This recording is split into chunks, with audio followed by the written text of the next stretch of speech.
पानी से अति पातला, धुआं से अति झीन, पौनहु ते उतावला, दोस्त कबीरन कीन। पानी से जो बहुत पतला है और धुआं से बहुत झीन है और हवा से भी अधिक चंचल है, ऐसे मन से लोगों ने मित्रता की है। मन चंचल और मन स्थिर, इतने में जीवन का वारा न्यारा है।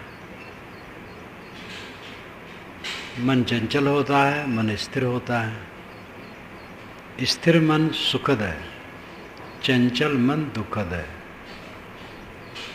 वही मन है, चंचल हो जाता है, स्थिर हो जाता है।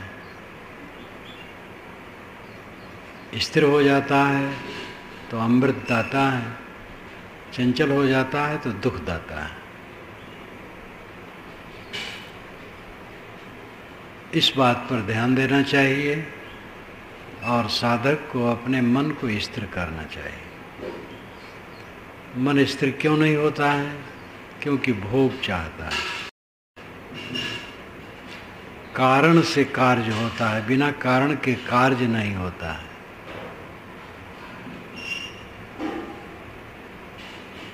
कारण विद्यमान है तो कार्य होगा, कारण खत्म हो जाए तो कार्य नहीं होगा। भोग से चंचलता बढ़ती, भोग से हिंसा बढ़ती है। जो जितना भोगी हो उतना हिंसक होता है, जो जितना त्यागी होता है उतना अहिंसक होता है। त्यागी अपने को मारता है, भोगी दूसरे को मारता है। डंडा लेके मारना, तलवार से मारना, बंदूक से मारना, ऐसा तो कभी कभी किसी से होता है। हर क्षण दूसरे को मारने की प्रवृत्ति मनुष्य में है। दूसरे की बुराई देखना, दूसरे की आलोचना करना, दूसरे की प्रतिक्रिया में पड़े रहना, दूसरे को दुखी देखने की चेष्टा रखना, ये मारना ही है। दूसरे के हक को मारना, दूसरे को बेवकूफ़ बना करके अपना उल्लू सीधा करना, ये सब हिंसा है। जो जितना त्यागी होगा उतना अहिंसक होगा, जो जितना भोगी होगा उतना हिंसक होगा। जिसे चाहिए तो दूसरे का हक मारेगा, जिसे नहीं चाहिए वो हक नहीं मारेगा। और जो आवश्यक चीज़ें हैं वो बिना चाहे आती हैं। काम करो, वैसे निकम्मे आदमी का भी गुजर होता है, आलसियों का भी गुजर होता है, लेकिन उचित नहीं, पाप है। आलसी नहीं होना चाहिए, अपनी श्रेणी में मेहनती होना चाहिए। मेहनत करें, चीज़ें अपने आप आएंगी, चाहने की आवश्यकता नहीं है। और फिर चीज़ों के विषय में कोई सीमा नहीं है। जहाँ भोग की लालसा होगी वो पूरा पड़ेगा ही नहीं। जहाँ त्याग की भावना होती वहाँ हर समय पूरा है। संत डायोनीज 2000 वर्ष पूर्व, करीब करीब 2500 वर्ष, महान सिकंदर के समय वो था उसके देश में डायोनीज। तो एक दार्शनिक आया उससे मिलने के लिए, वो राजाश्रय प्राप्त था। तो डायोनीज उस समय भोजन कर रहा था। तो भोजन में क्या था? सूखी रोटी और मसूर की दाल। मसूर की दाल बढ़िया नहीं होती, अरहर की दाल बढ़िया होती है। फिर मूंग इत्यादि है। तो मसूर की दाल और सूखी रोटी खा रहा था। तो वो दार्शनिक हंसा और कहा, डायोनीज तुम राजा के पास नहीं जाते हो, राजा से संपर्क नहीं रखते हो, तो ये मसूर की दाल और सूखी रोटी खाते हो। डायोनीज ने तुरंत कहा कि तुम अगर मसूर की दाल और सूखी रोटी खाने का अभ्यासी होते तो राजा के पास न जाते, जरूरत ही न पड़ती। कितना अंतर है। राजा से प्राप्त वाला व्यक्ति वो अपने को बहुत बड़ा मानता था, और राजा से प्राप्त रहेगा तो सुविधाएं रहेंगी। लेकिन सुविधा बड़ी चीज नहीं है, अंतर की ज्योत बड़ी चीज है। डायोनीज मस्त संत था। सिकंदर का पिता मर गया। सिकंदर का पिता जब किसी देश को जीत के आता था तब लोग खुशी मनाते थे और सिकंदर उदास हो जाता था। तो इस प्रकार वो कई बार देखा। तो एक बार उसने कहा कि बेटा सब खुश होते हैं, तुम उदास क्यों होते हो?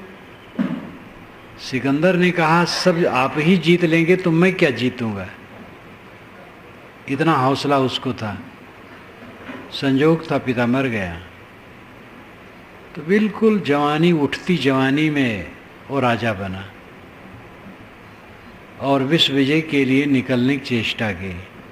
ईरान से खास उसको द्वेष था, क्योंकि ईरान ने कभी उस पर हमला किया था, उस पर विजय करना था। लेकिन उसके मन में हौसला था कि पूरे विश्व पर विजय करो, जो एक मृगतृष्णा मात्र है। तो डायोनीज से वो आशीर्वाद लेने गया था। डायोनीज तो एक फक्कड़ साधारण जगह में रहता था, पड़ा अकेले। तो ये गया और कहा अपनी बात, मैं विश्व विजय करने के लिए निकलना चाहता हूँ। तो कहा, विश्व विजय करके क्या करोगे? कहे, तब सुख से रहूँगा, जब विश्व विजय कर लूँगा तब सुख से रहूँगा। डायोनीज ने कहा, मैं सुख से हूँ, आ जाओ मेरे पास। तो सिकंदर स्तब्ध रह गया। फिर सिकंदर ने कहा कि आप अपनी सेवा के लिए कुछ बताइए, मैं सेवा करूं। तो कहे, तुम धूप लेके खड़े हो, हट जाओ, बस सेवा हो गई। ठंड का महीना था तो सूरज की तरफ वो खड़ा था। तो डायोनीज का धूप उसकी छाया में खो गई थी। तो कहा, हट जाओ तुम, धूप मिले, बस सेवा हो गई। जो मसूर की दाल और सूखी रोटी खाता है वो बादशाह से सेवा की क्या जरूरत है। तब जब सिकंदर वहाँ से चला तो मंत्रियों से कहा कि या तो मैं डायोनीज की तरह साधु बनूंगा और या तो चक्रवर्ती। दोनों नहीं बन पाया। चक्रवर्ती बनने की इच्छा है उसको, वो साधु बन पाएगा। वैसे ऐसे लोग साहसी होते, जिधर सिर्फ घुमा दें अपना मुख उधर ही वो विजयी होंगे। जो दुनिया के बड़े बड़े डाकू और लुटेरे थे, अगर वे साधु होते तो बहुत बड़े साधु होते, और दुनिया के जो बड़े बड़े साधु हैं वो लुटेरे होते तो बहुत बड़े लुटेरे होते। क्योंकि मनोबल होता है, वो जिस तरफ जाते हैं उसी तरफ बढ़ जाते हैं। शक्ति वही है, शक्ति जिधर लगा दिया जाए। सिकंदर अनेक देशों को रौंदता हुआ ईरान पर भी विजय करके भारत आ गया। भारत के पश्चिम और उत्तर क्षेत्र पर युद्ध किया। पुर नाम का राजा, उससे युद्ध किया। पुर को हारना पड़ा। सिकंदर बहुत कुशल था। घोड़े की सवारी, इधर हाथी की सवारी। पहले तो वो लोग डरे, हाथी का हुजूम कभी उन्होंने ऐसा नहीं देखा था, भीम का है, काले काले। लेकिन अब घोड़ों की फुर्ती, हाथी में कहाँ हो सकता है। और फिर सिकंदर की कम उम्र होते हुए भी युद्ध कुशल, नीति कुशल, महासाहसी, जीने मरने का डर नहीं, पुर पर विजयी हो गया। फिर पुर को घाव लगा, खुद भी घाव लगा। सिकंदर ने अपना आदमी भेजा कि पुर को बुला लाओ। जब आदमी सामने आया तो पुर ने उसको तीर मार दिया, समझा ही मारने आ रहा है। तो सिकंदर ने दूसरा आदमी भेजा कि मैं बुला रहा हूँ, आ जाए। तो गया। सिकंदर ने कहा आपके साथ में क्या व्यवहार करूं? तो उन्होंने कहा जैसे राजा राजा के साथ व्यवहार करता है। तो इसको सुन करके सिकंदर बहुत खुश हुआ कि पुर घबराया नहीं, हीन भावना से ग्रस्त नहीं हुआ। अंत में आप लोग सुने ही होंगे कि सिकंदर की सेना थक चुकी थी, तत्काल विजय भले हो गई थी, लेकिन आगे उसको आशा नहीं थी कि विशाल भारत पर हम विजय कर पाएंगे, और सब लौटने की चेष्टा कर लिए। एक बार तो ये भी हल्ला हो गया कि सिकंदर मारा गया। फिर तब सिकंदर घोड़े पर बैठ करके पूरी सेना की छावनी में भ्रमण किया, जिससे लोग समझे कि ऐसा नहीं हुआ। अंत में थक गए थे और उसको लौटना पड़ा। तो जितना उसने विजय किया था भारत का, लौटा दिया पुर को, लेकिन अपना सरदार रख दिया कुछ हिस्सों पर, लौट गया। रास्ते में भी उसकी शैतानियत सीधी यूनान नहीं गया, जहाँ देखो तहाँ लड़ता गया, बीच में मारा गया। तो सिकंदर जैसा साहसी था, योग्य था, उल्टा रास्ता चला। जिसके जीवन में युद्ध है उसके द्वारा राज व्यवस्था बढ़िया नहीं होती है, और जो युद्ध कम करता है, नहीं करता है, व्यवस्था अच्छी होती है। भारत का विकास हो रहा है, युद्ध में फंस जाए तो विकास रुक जाएगा, हाथ शुरू हो जाएगा। तो मैं कह रहा था कि साहस, बल, मनोबल सबसे बड़ा बल है। शरीर दुबला पतला हो, मोटा हो, वो खास महत्व नहीं रखता। मन का बल होना चाहिए। वही मन हमें बांधता है, वही मन खोलता है। मन विवेक में बलवान है तो खोलता है, और अविवेक में डूबा है तो बांधता है। इसलिए अपने मन को संभालो।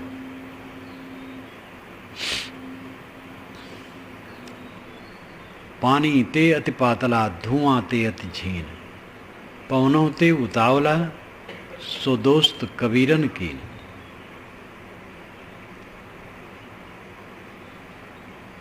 इतना सूक्ष्म मन से लोगों ने दोस्ती की। सदगुरु कबीर कहते हैं, तुम अपने को संभालो, अब तैं समर संहार।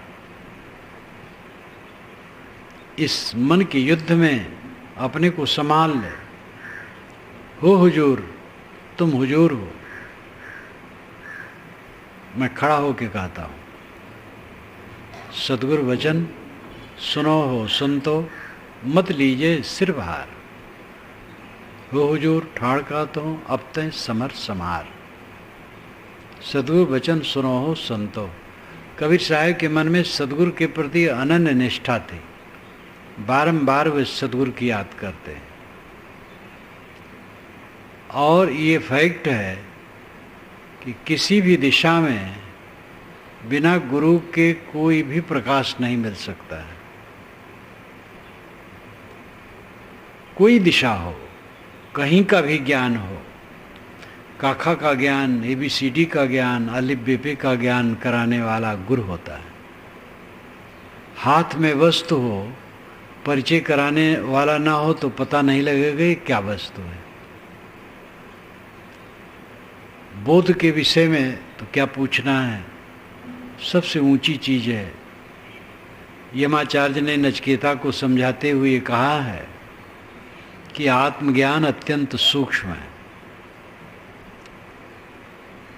और यह ग्रहण करने वाला पात्र हो और देने वाला पक्का सद्गुरु हो, रहनी बोध संपन्न, जिसको वेदांत की भाषा में कहते हैं श्रोत्री और ब्रह्मनिष्ठ। श्रोत्री हो और ब्रह्मनिष्ठ हो। श्रोत्री बहुत सुना हो, पहले पुस्तकें नहीं थी, पढ़ी नहीं जाती थी, सुना जाता था। गुरु सुनाते थे, शिष्य सुनता था, इसी में विद्वान हो जाते थे।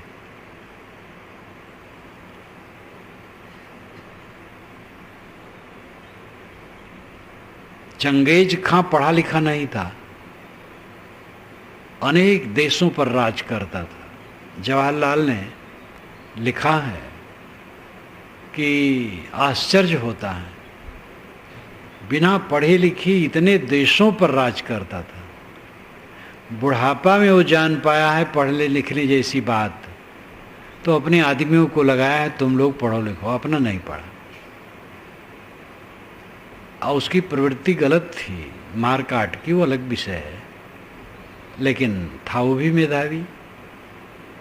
बाबर की बात ऐसे ही है। खूंखार लोग जो हुए हैं उनमें बल था, मनोबल था। वही मनोबल अपने तरफ लौट आए तो क्या पूछना।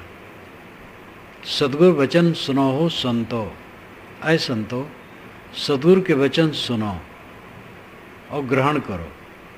मत लीजिए सिर भार, सिर पर बोझा मत उठाओ। ये मन का बोझा, मन की मान्यता, मन की अहंता ममता मत ला दो। अपने को जितना नंगा करते जाओगे उतनी शांति मिलेगी। नंगा कर दो, पूरा नंगा कर दो। ये कपड़े छोड़ करके नंगा करना नहीं, ये तो शरीर जब तक है पहनना चाहिए। विवेक से कपड़े को अलग कर दो। तुम कपड़े नहीं हो, फिर चाम नहीं हो, फिर मांस नहीं हो, रक्त नहीं हो, हड्डी नहीं हो, टट्टी पेशाब नहीं हो, मन बुद्धि प्राण नहीं हो, तुम शुद्ध चेतन हो। शुद्ध चेतन हो तो देह नहीं हो, तो माँ बाप नहीं हो, पुत्र नहीं हो, पिता नहीं हो, गुरु नहीं हो, शिष्य नहीं हो, साला नहीं हो, जीजा नहीं हो, धनी नहीं हो, निर्धन नहीं हो, शूद्र नहीं, ब्राह्मण नहीं, हिंदू नहीं, मुसलमान नहीं। तमाम रोग लगा है, तमाम चेहरे चिपके हैं, नकली नकली। इसलिए हमारा असली चेहरा छिपा है। इस सारे चेहरे को फाड़ करके फेंक दो। मत लीजिए सिर भार। साधना यही है, धुनना। धुनिया रुई को धुनता है तो बड़ी बड़ी मशीनें हैं धुनने की। धुनी हुई रुई मैंने एक कारखाने में देखी जहाँ सूत बनाया जा रहा था। वो मैनेजर ने बुलाया और मेरा कार्यक्रम था पास में, बड़ा कारखाना था सूत बनाने का। तो हाथ से धुनी हुई रुई तो अनेक बार देखा था, लेकिन मशीन से धुनी हुई रुई क्या पूछना। रेसे रेसे अलग। कहे महाराज इसमें कुछ ज़रूरत हो तो ले जाएं। मैंने कहा मैं क्या करूँ। धुनी हुई रुई काफ़ी स्वच्छ कोमल, धुना हुआ मन निर्मल स्वच्छ कोमल। मन को धुनो। मन जुड़ता है, देह में जुड़ता है, अवस्था में जुड़ता है, नाम रूप में जुड़ता है, गुणकर्म में जुड़ता है, योग्यता में जुड़ता है, तमाम पद अधिकार में जुड़ता है, पता नहीं कहाँ कहाँ जुड़ता है। चच्चा चित्र रचो बड़भारी, चित्र छाड़ते चित चित्रकारी। जिन यह चित्र विचित्र हुए खेला, चित्र छाड़ते चित चितेरा। चाक्षर से सद्गुरु उपदेश करते हैं इस चैतन्य ने बहुत भारी चित्र रचा है। चित्रों को छोड़ के चेत जा, बार वे जगाते हैं। नकली चित्रों में हम फंस गए। एक चित्र दीवार पर चिपका हो और उसके ऊपर हजारों चित्र चिपक गए हो तो असली चित्र का कहाँ पता होगा। वो हजारों चित्र जब हटाए जाएं तब असली चित्र का पता लगेगा। हमारे चेतन चित्र पर नकली चित्र बहुत चिपक गए हैं। अब उन्हीं का रात दिन जप है। शरीर उसका आधार है, मुख्य। शरीर की अवस्थाएं बदलती हैं और गुण कर्म स्वभाव, उपलब्धियां, पद, अधिकार, ये सब बहुत चीज़ें उससे जुड़ जाती हैं और उसी में अपने को हम जोड़ते रहते हैं। अपने को नंगा नहीं कर पाते। अकेले में बैठो, विवेक करो, शरीर में नहीं हूँ, प्राण में नहीं हूँ, मन बुद्धि में नहीं हूँ, योग्यता में नहीं हूँ। मेरी योग्यता है, काव्य की योग्यता है, लेखन की योग्यता है, कला की योग्यता है, व्यवसाय की योग्यता है, राजनीति की योग्यता है, कानून की योग्यता है। ये नकली है, औपाधिक है, क्षणिक है। मेरे में नहीं, मेरे में कुछ नहीं। विचार करके एक एक पर्दे को हटाते चले जाओ। कुछ मेरे में नहीं है। सब कुछ हट गया तब नंगा रह गया चेतन। केवल उस केवल भाव में स्थित हो। ये केवल भाव की स्थित, यही कैवल्य है, यही अद्वैत है, यही परम शांत है। मूंज में से सीख निकाल लेने की बात उपनिषद में आती है। सीख, मूंज घास होती है, बड़ी ऊंची ऊंची ऐसी होती है, छत तक पहुंच जाएगी, इससे भी ऊंची चली जाती है।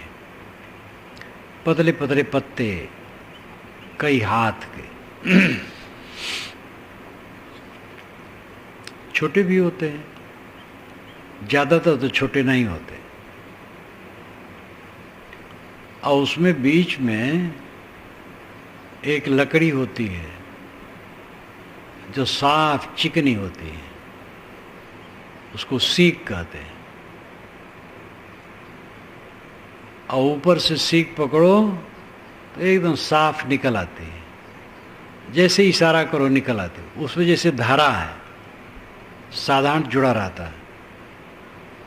प्रकृति की बनावट ऐसी रहती है, जैसे ऊपर पकड़ो साफ निकल आता है।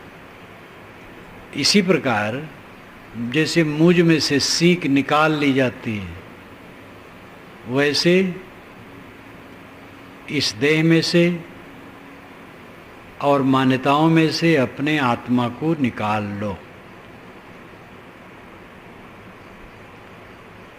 जो जानता है, समझता है, संस्कारों का दृष्टा है, संस्कारों का धारक है, ज्ञाता है, जो जागृत को जानता है, स्वप्न को जानता है, सुषुप्त में अभाव को जानता है, सब समय जो जानता है, सुख जानता है, दुख जानता है, अनुकूल प्रतिकूल संवेदनाओं को जानता है, सबको जानने वाला चेतन है, आत्मा है, वही आप है। अपने आप को सब में से निकाल लो, ये सच्चा भजन है। सारी आग बुझ जाएगी। अनेक साधकों ने अपने को साधा है इसमें, तब बताया है। वैदिक है, ये घास फूस वनस्पतियों को औषध वेद में कहा गया है। सारी वनस्पतियां औषध है। मेधावी लोगों ने इसका प्रयोग किया है। प्रयोग करके, अंदाज करके, फिर वो दर्जनों लोगों पर, फिर सैकड़ों लोगों पर, तब निर्धारित औषध बनाई है। तभी औषधि चल रही है। ऐसे ज्ञान के क्षेत्र में साधकों ने स्वयं को साधा है। साध साध करके तब उन्होंने कहा है, और मोक्ष का द्वार खोला है। तो हमारे पूर्वजों ने जो परंपरा से हमें दिया है वो अमोघ बल है। विनम्रता पूर्वक उस पर छान विचार करना चाहिए और उसको ग्रहण करना चाहिए। कदाचित उसमें भ्रम हो तो उसको हटा देना चाहिए। साधक के नाम पर ऐसे भी हुए हैं जो पहुंचे हुए नहीं थे, जो भावुक थे, और साधक के नाम पर ऐसे भी थे जो व्यवसायी थे, वे साधक नहीं थे। संत उनका नाम था, ऋषि नाम था, ज्ञानी नाम था, लेकिन वो व्यवसायी थे और धर्म का, साधना का, कल्याण का व्यवसाय करके लौकिक उपलब्धि उनकी इच्छा थी, इसलिए उनका कथन सच नहीं। जैसे गंगा में नहाओ पाप कट जाएगा, ये सच नहीं है। कोई भी नदी में नहाने से पाप नहीं कटता। पाप तो मन का विकार है, छोड़ने से कटेगा। गंगा नर्मदा कहीं नहा करके निकले कोई और काम क्रोध लोभ मोह से रहित हो जाए तो माना जाएगा कट गया पाप। और गंगा में से निकला और फिर वैसे मन है, कहाँ कटा? ये प्रमाण है। और युक्ति मैंने पहले कही, मन का मैल कटना ये पाप का कटना है। गंगम नहाने से या नाम जप लिया कट गया, नाम जपना ठीक है, गंगम नहाना ठीक है, लेकिन उससे पाप नहीं कट जाता है। पाप कटता है पुण्य का रास्ता पकड़ने पर। तो सस्ते नुस्खे लोगों ने बांटे, वो व्यवसायी थे, कई स्तर के थे। कोई भावुक था, कोई व्यवसायी था, अबोधी था, सरल हृदय थे लेकिन अबोधी थे। अबोध में कहा गए, भावुकता में कहा गए। और कितने काइयाँ थे, बदमाश थे धर्म के नाम पर। शायर बुद्धि बनाए के बाएं विचक्षण चोर, सारी दुनिया जहड़े गई कोई न लागा ठौर।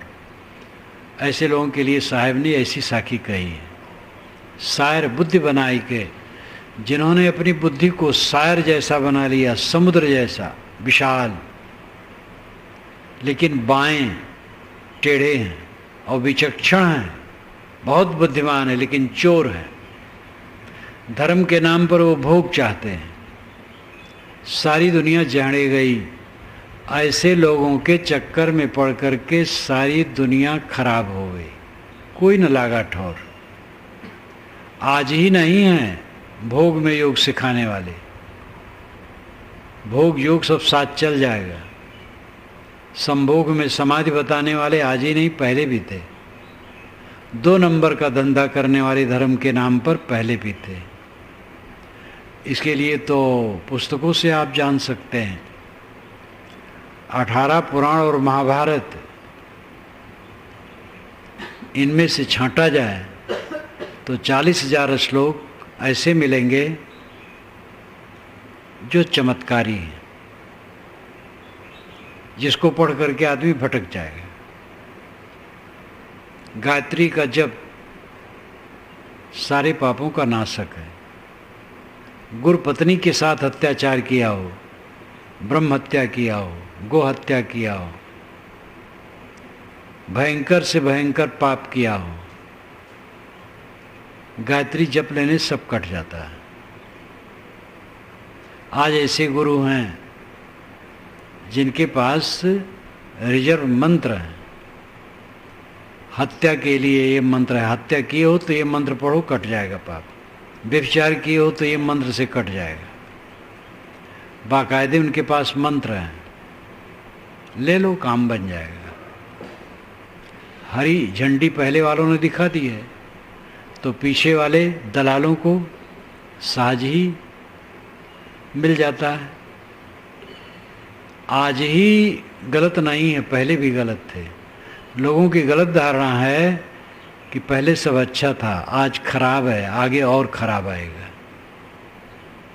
अच्छे बुरे पहले भी थे, आज भी हैं, आगे भी रहेंगे। आज का ज़माना बहुत बढ़िया है, कितना विज्ञान युग, कितनी बातें सरल हो गई हैं। इसमें खतरे भी हैं, उसको क्या करेंगे, हैं सो हैं। अच्छे बुरे लोग आज हैं, पहले भी थे। नदी चलती है तो कहीं काटती है, कहीं पाटती है, उसका स्वभाव है। जिस तरफ मुड़ जाएगी काट देगी, दूसरी तरफ पाट देगी बालू। अभी पीछे वर्षों में 2-3 वर्षों के पूर्व इलाहाबाद में बड़ी चिंता थी कि पूरब तरफ से गंगा काट रही है, एकदम शहर के किनारे बह रही। अब वहाँ से हट गई, अब की बार अर्धकुंभी में वहाँ से काफ़ी हट गई। अब उसकी धारा है, उसको आदमी बदल भी नहीं सकता है, और किसी धारा को बदलने के लिए फिर बहुत खर्च है, खरबों खर्च है, तो उसको कहाँ तक कोई करता रहेगा। नदी चलती है तो किसी तरफ काटती है, किसी तरफ पाटती है। दुनिया की सारी संस्कृत सभ्यताएं चलती हैं, उसमें गुणदोष होते हैं। तो अच्छे बुरे लोग सब समय रहे, भटकाने वाले सब समय रहे, जगाने वाले सब समय रहे, ईमानदार लोग सब समय रहे। यास्क मुनि का निरुक्त जब पढ़ा मैंने, तब मुझे बड़ा सुखद आश्चर्य हुआ। मैंने कल बताया था, यास्क मुनि ईसा के 800 वर्ष पहले हुए हैं और निरुक्तकार थे। वेद के मंत्रों से, वेद के शब्दों का उन्होंने प्रतिपादन किया है भाष्य करके, ये शब्द का ये अर्थ है। और फिर 22 निरुक्तकारों का उदाहरण दिया है। अमुक निरुक्तकार ने ये कहा, अमुक निरुक्तकार ने ये कहा, 22 निरुक्तकारों का उदाहरण है उसमें।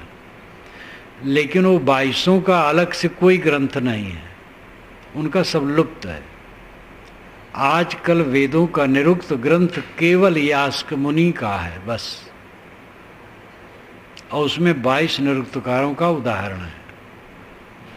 और उसमें उन्होंने, कल मैंने बताया था, वेद के मंत्रों के अर्थों को लेकर याज्ञिक लोग क्या अर्थ करते हैं इसका, ऐतिहासिक लोग क्या अर्थ करते हैं, और आध्यात्मिक लोग क्या अर्थ करते हैं, ऐसे कई दृष्टिकोणों का अर्थ उन्होंने बताया। जहाँ आत्मज्ञानियों के विषय में उन्होंने कहा है, वहाँ जो अर्थ बताया है बिल्कुल लगता है जैसे पारक सिद्धांत है। अपनी तरफ लौटने वाले पुरुष पहले भी थे, न भटकना, कहीं भगवान और मोक्ष हो देवता न खोजना, अपने को देखना, अपने को शोधना, अपने में समाहित होना। इस ढंग की विधा पहले भी थी, ज्ञानी थे और ऐसा होता था। इसलिए अहंकार की कोई गुंजाइश नहीं कि ज्ञान का आधार केवल मेरा ही मत है। ज्ञान सब समय, एक बार तो मैंने भरी सभा में कही थी, विचार गोष्ठी थी, कबीर विचार गोष्ठी, जिसमें विश्वविद्यालय के भी दर्शन विभागाध्यक्ष इत्यादि मौजूद थे। इलाहाबाद की बात है। मैंने कहा कि अगर ये माना जाए कि कबीर साहब ने पहले बार सत ज्ञान दिया तो बहुत गलत हो जाएगा। सत अनादि है और उसको कोई व्यक्ति केवल आज जान पाए और अभी तक कोई न जाना हो। और अगर ऐसा है तो सत है ही नहीं, सत अनादि से है। और इसमें तो कबीर साहब को ईश्वर बनाना हो गया। अब अगर कबीर साहब मनुष्य हैं तो और मनुष्य भी जान सकते हैं, पहले भी जान सकते होंगे। और कबीर साहब ईश्वर हैं तो ईश्वर अभी बताने आया, पहले नहीं बता सका। तो ये बहुत गलत बात होगी कि कबीर साहब ने पहले सत्य कहा। सत्य सदा से है और सत्य के वक्ता सदा से है। सत्य सबका स्वरूप है। सत्य कौन है? आप खुद सत्य हैं। आपसे बढ़कर के सत्य कौन होगा? जो सत्य चाहता है, सत्य खोजता है, वो परम सत्य है। और जिसकी दृष्टि अपने तरफ लौट जाएगी वो सत्य को समझ लेगा। राम रहस्य साहब ने इस पर बहुत बढ़िया वर्णन किया है कई जगह पंचग्रंथी में। और फिर कबीर साहब के लिए वो संकेत किया है कि उनको ऐसे ज्ञान हुआ, स्वयं मंथन से हुआ। तो जो कोई अपने तरफ लौट आएगा उसी को ज्ञान होगा। हाँ, ये कहना होगा कि कबीर साहब का जो निर्णय है, जिसका पारक सिद्धांत स्वरूप सामने आया है, वर्तमान काल में इतना साफ सुथरा उनके मार्ग में है। और में भी आंशिक है, लेकिन सर्वांश सफाई पारक सिद्धांत में आजकल दिखाई देता है। लेकिन ये मान लेना कि ऐसा पहली बार हुआ, ऐसी बात नहीं, कभी भी हो सकता है। अब चमत्कार को ही देखो, पारक सिद्धांत पूरा का पूरा चमत्कार से रहित है और कोई मत नहीं जो चमत्कार से रहित हो। बौद्ध मत में चमत्कार हजार भरा है। अम्बेडकराइज्ड साधु लोग भी जो बड़ा चमत्कार के खंडन करने वाले मानते हैं। बुद्ध पैदा हुए जो जब चले तो उनके पैर के नीचे कमल के फूल खिल गए, कहते हैं। तो गोरखपुर में एक सभा हुई तो इसमें एक चिंतक थे, उन्होंने अंत में झाड़ा कि कोई बच्चा पैदा होता है वो चल पाएगा?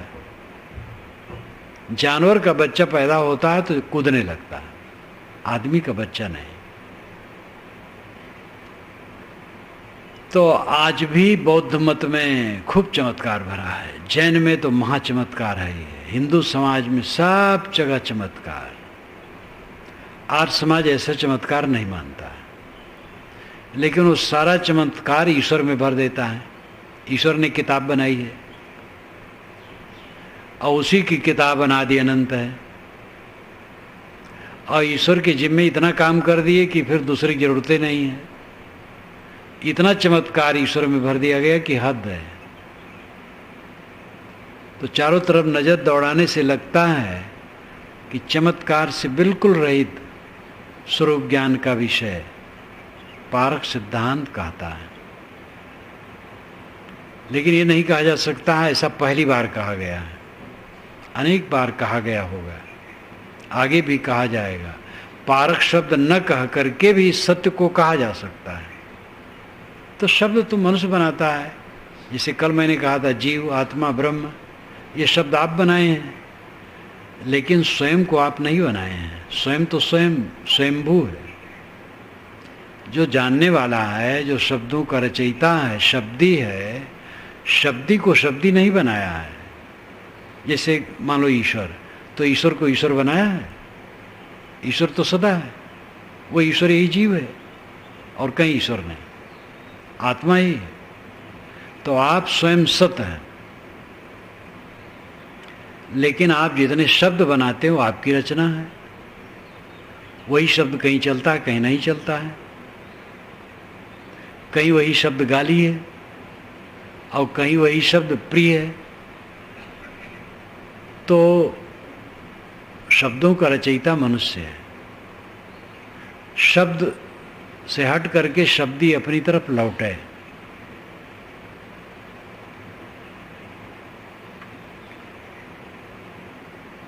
तो साहब कहते हैं, सदगुरु वचन सुनो संतो, मत लीजिए सिरभार। ऐ संतो, संतों से मतलब हम लोगों के कपड़े वाले नहीं। संतों से मतलब जो सत्य को चाहे वो सब संत। श्रोता मात्र संत है, इसलिए पूर्ण साहब ने अर्थ भी किया।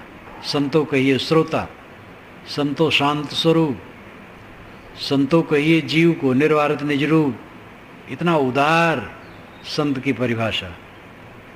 श्रोता संत है, जीव श्रोता है, जीव संत है। संत सत शब्द से बना है, इसलिए संस्कृत में जहाँ संत संति इत्यादि आता है वहाँ होने का, अस्तित्व का अर्थ होता है, महात्मा का नहीं।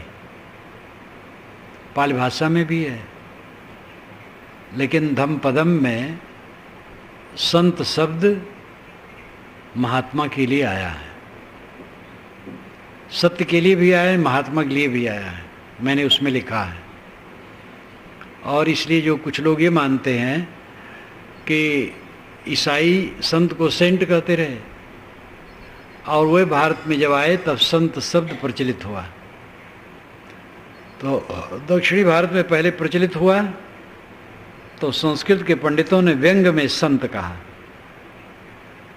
अगर कहीं संत कहा तो व्यंग किया, ईसाई मत के सेंट को उसी से नकल करके हिंदुओं ने संत कहना शुरू किया। तो संस्कृत के पंडितों ने व्यंग किया संत। आचार्य लोग अपने को संत नहीं कहते हैं, आचार्य परंपरा अलग है, संत परंपरा अलग है। अभी मैं नडियाद में था तो वहाँ के महंत जी से बातचीत हो रही थी, तो उन्होंने कहा कि जब मैं शंकराचार्यों को कहा कि आप लोग जात पात छुआछूत कैसे मानते हैं और ऐसा करना चाहिए, तो एक ने कहा देखिए आप संत परंपरा के, हम आचार्य परंपरा के हैं, तो दोनों में भेद है। तो इन्होंने कहा तो फिर आज के अनुसार विचार कीजिए आप लोग आचार्य परंपरा वाले। वे उदार विचार के हैं नडियाद के महंत जी, मानो को मानो समझना चाहिए। तो इस प्रकार एक धारणा लोगों में है, लेकिन ये धारणा दूषित है। धम्मपदम की जो गाथा है ये ईसा के जन्म के पहले की है। ईसा जब जन्मे हैं उसके कुछ समय पहले ये बन गया है। ईसा के जन्म के 100 वर्ष 50 वर्ष पूर्व तक तो बन गया होगा, उसी समय त्रिपिटक लिखा गया है। तो ईसा के जन्म के पहले संत शब्द धम्मपदम में आया है और संत के लिए है। जहाँ सत्ता के लिए वहाँ मैंने सत्तार्थ किया है, लेकिन वहाँ संत के लिए है। दूसरे अर्थकार भी उसको संत ही मानते, महात्मा ही मानते हैं। एक बात ये भी आप लोग ध्यान दें कि संत शब्द ईसाइयों से लिया गया है, जो लोग कहते हैं वो भ्रम में है। संत शब्द संस्कृत साहित्य में भी संत शब्द आया है। तो सदुर वचन सुनो हो संतो, मत लीजिए सिरभार, सिर पर बोझा न लो। ये थोड़ा थोड़ा संकेत जो साहिब का है इतना मार्मिक है कि उसके महर्मी उसको जानेंगे। भार न लो, इतना भार कहना बहुत हो गया। मत लीजिए सिर भार। सिर भार क्या है? आंगता ममता करना, किसी भी जड़ पदार्थ में अपने को जोड़ देना, बोझा लेना।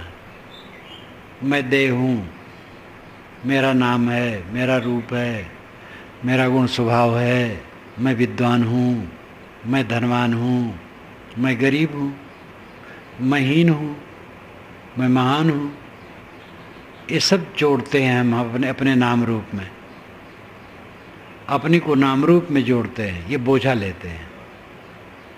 ये सब में कुछ नहीं, शुद्ध चेतन, सब बोझा उतर गया। हो हुजूर, ठाड़ कहता हूँ। साहब कहते तुम हुजूर हो, मैं खड़ा होके कहता हूँ। इस प्रकार गुरु होना चाहिए, जो शिष्य को कहे कि तू हुजूर है। हुजूर स्वामी सरकार, हम लोग जब पढ़ते थे, अंग्रेज गवर्नमेंट की ज़माने की बात है, तब मास्टर जब बैठता था तो हाजिरी लेता था, रजिस्टर सामने रखता था, नाम लेता था, केशव। तो लड़का बोलता था हाजिर हुजूर। हाजिर जनाब कोई कहता था, कोई हाजिर हुजूर। माधो हाजिर हुजूर, साधो हाजिर हुजूर, कोई कहे हाजिर जनाब। अब बदल गया है। जब से हिंदी भाषा हुई, भारत आज़ाद हुआ, तो हिंदीकरण हुआ। तो हुजूर मालिक श्रेष्ठ महान हो, हुजूर तुम हुजूर हो, मालिक हो, महान हो, श्रेष्ठ हो, तुम क्यों अपने को तुच्छ मानते हो? अब तय समर संहार, समर में अपने को संभाल ले, युद्ध में अपने को संभाल ले। युद्ध लगा है मनोविकारों का, उससे अपने को संभाल लो। अपने मनोविकारों को मारो, भीतर लड़ो, बाहर नहीं। बाहर किसी से न लड़ो, बाहर सिर झुका के चलो। सिर झुका के चलोगे विजयी रहोगे, सर्वत्र ये समझ लो। लड़ोगे तो विजयी नहीं रहोगे। देश की बात है, जब कोई देश लड़ाई करने आपके ऊपर हमला करे तो लड़ जाओ, ठीक है, लेकिन आध्यात्मिक दृष्टि से अपने को ही मारो। व्यवहारिक दृष्टि से भी घर में हो, परिवार में हो, तो लड़ लड़ करके शांति थोड़े होगी। पत्नी से, बच्चे से, भाई से, माता से, पिता से, पड़ोसी से जितना लड़ोगे उतना दुखी रहोगे। लड़ो ना, अपने को मारो, फिर सब दया करने लग जाएंगे। आपको कोई गाली दे, कई लोग गाली दे, आप चुप रहो और प्रतिक्रिया में न पड़ो, शांत रहो। और जब बोलो तो मीठा बोलो, वो लोग स्वयं दयावान हो जाएंगे। हमसे गलती कोई हुई, कोई हमें एकदम गाली दे रहा है हमारी गलती से, और हमने कहा हमसे गलती हो गई, फिर वो चुप हो जाए। गाली देना दूर, डांट भी नहीं पाएगा। स्वीकृति बहुत बड़ी बात है, लेकिन ये कमजोर स्नायु का आदमी नहीं सह पाएगा। बलवान लोग उसे कहते जो दूसरे की पीट दे। बलवान है वह है जो सह ले। दूसरे की पीटे तो क्या सिंह भी फाड़ खाता है। ये जानवर एक दूसरे को नोचते रहते हैं। ये बलवान है, क्रूर है, बलवान नहीं। बलवान वह है जो सह ले, घात प्रतिघात सह ले, सबकी बात सह ले, वो बलवान है, धन्य है वो। ऐसा करके देखो तो आपका लड़का ही कट कहा, आप सह लो। लड़के को सोचना पड़ेगा।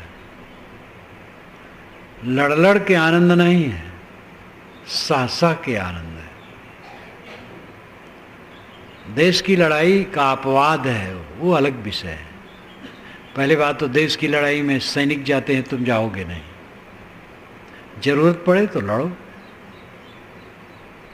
मुझे याद आई, कई बार कहा करता हूँ आप लोगों के सामने, कलकत्ते के धर्मतल्ली के मैदान में मैं प्रवचन करता रहा। प्रवचन करके तब अलग बैठता रहा, अपनी कुर्सी वहाँ से हटवा लूँ, अलग बैठे। अभी भी जाता हूँ तो वैसे करता हूँ।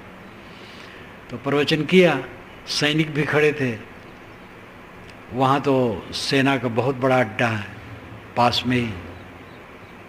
प्रवचन ख़त्म हुआ तो अपनी कुर्सी लेके मैं दूर घास में बैठ गया। सैनिक लोग आए, नौजवान, मुझे घेर ली। कहे महाराज आपने अहिंसा पर बहुत कहा, एक दिन अहिंसा का काम किया जाए तो भारत का कच्चा बैठ जाएगा। मैंने कहा एक दिन हिंसा करना चाहोगे तो अपनी पत्नी को ही गोली मार दोगे, और जो आपस में खड़े हो एक दूसरे को गोली मारोगे। क्या आपस में कभी मनमुटाव नहीं होता, बात में फर्क नहीं पड़ता है? और आप लोगों के हाथ में तो गोली बंदूक है, तो एक दूसरे को मारोगे, हिंसा करोगे? अहिंसा की जरूरत हर जगह है। आप लोग भर्ती हुए इस सेना में, और आप लोगों में करीब करीब 99% लोग सेवा मुक्त हो जाते, किसी पर गोली चलाने का अवसर नहीं पड़ता है। तो गोली चलाने की जब जरूरत पड़ेगी तब मुझे भी कहिए कि मुझे भी एक बंदूक दीजिएगा, मैं आप लोगों के साथ चलूंगा लड़ने के लिए, देश के लिए।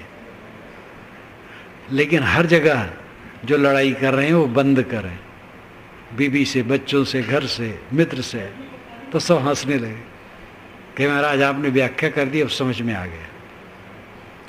अहिंसा की जरूरत हर समय है। लड़ाई में तो जिसको हम मारते उसके लिए बैर भी नहीं रहता है,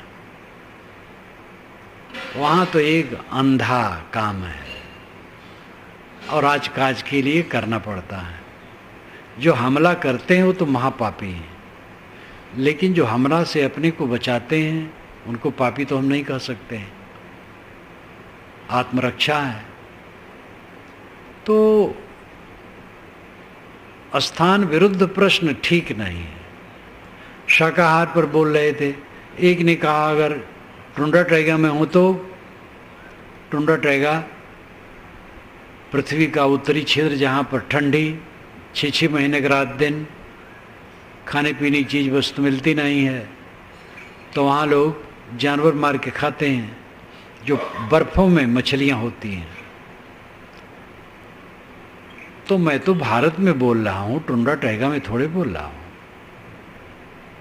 वैसे एडोल्फ जस्ट ने तो रिटर्न टू नेचर में लिखा है कि ईश्वर ने दुनिया बनाई तो टुंड्रा टैगा वालों के लिए भी अहिंसा का रास्ता है। वो तो और समाधान करने की चेष्टा की है।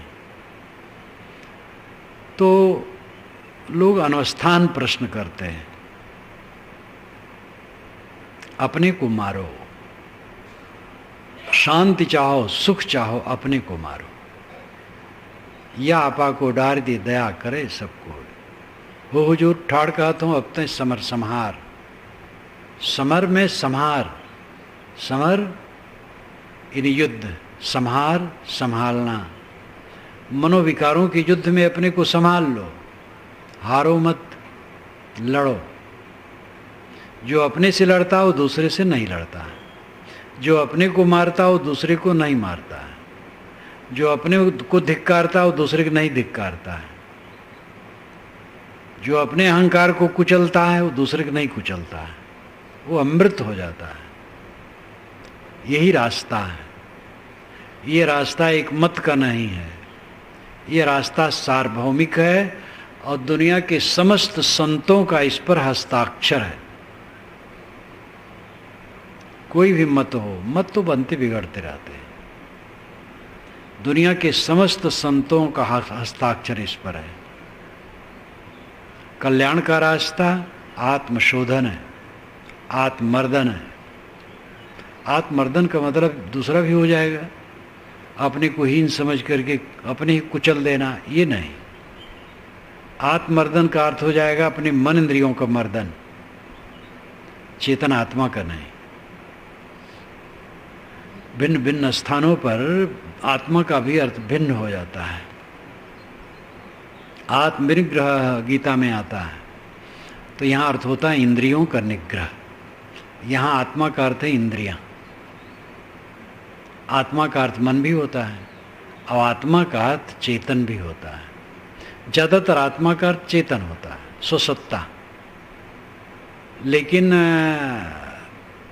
इन निकट की वस्तुओं को जो शरीर में हैं उनको भी आत्मा समय समय से कहा जाता है। आत्मविजय का अर्थ ही होता है मन इंद्रियों पर विजय। साहब कहते हैं सदगुरु वचन सुनो हो संतो, मत लीजिए सिर भार। सदगुरु का वचन ऐ संतो, ऐ श्रोताओं सुनो, बोझा ना लो, न्यूट्रल कर दो अपने को, निष्पक्ष, अकेला, केवल। तुम शुद्ध चेतन हो, तुम्हारे में कोई विकार, कोई प्रपंच नहीं है, प्रपंच शून्य हो। तथागत बुद्ध ने कहा है जो शून्य को देखता हो निर्वाण को देखता है। तो देखने वाला शून्य थोड़े है, शून्य जाने शून्य न हुई। पूर्ण साहब ने कहा, बुद्ध ने नहीं कहा कि तुम शून्य हो, उन्होंने कहा जो शून्य को देखता है, जो देखेगा वो शून्य कैसे होगा?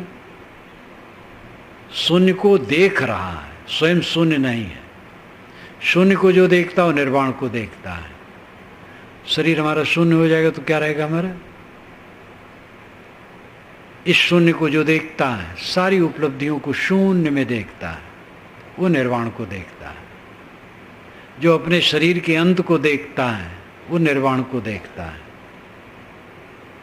इसलिए अपनी अहंता ममता को मारो, मन पर विजयी हो, मन के दृष्टा रहो, और जहां रहो तहां मन को देखते रहो। अहंकार जितना मरेगा मन उतना शीतल होगा, और जितना अहंकार जागेगा मन गर्म रहेगा और जलाएगा। इस भेद को समझें और मन को वश में करें। स्वरूपम वज्राहम अमराहम अखंडम अनूपम अहम शुद्ध चैतन्य ज्ञान स्वरूपम वज्राहम अमराहम अखंडम अनूपम अहम शुद्ध चैतन्य ज्ञान स्वरूपम वज्राहम अमराहम अखंडम अनूपम अहम शुद्ध चैतन्य ज्ञान स्वरूपम वज्राहम अमराहम अखंडम अनूपम अहम शुद्ध चैतन्य ज्ञान स्वरूपम वज्राहम अमराहम अखंडम अनूपम। सब समय अहम शुद्ध चैतन्य ज्ञान स्वरूपम, इतना भाव रखो, मैं शुद्ध चेतन